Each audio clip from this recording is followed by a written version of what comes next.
ওই ওকে বাড়ি থেকে বার করে দেওয়া হয়েছে, বেডরুম থেকে। বাইরে থেকে বাঘ। এবার খুলে তুমি সরে যাও, দেখো কি করে। একটু ফাঁক করে সরে যাও, সরো ফাঁক করে।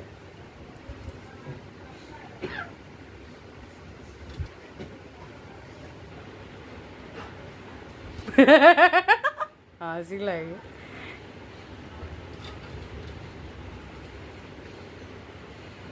একদম ভেতরে ঢুকবে না, থাকো বাইরে। খুব দুষ্টুমি করছে, কামড়াচ্ছে আমাদের। ঘুরে দেখালে হবে না, ঘুরে দেখালে আমি ছেড়ে দেবো। ছেড়ে দাও। ঢোকাবো? হ্যাঁ ক্ষমা করে দেবো বলছো? হ্যাঁ। আয় চুপ করে, আস্তে। আবার বাঁধা মারতেস।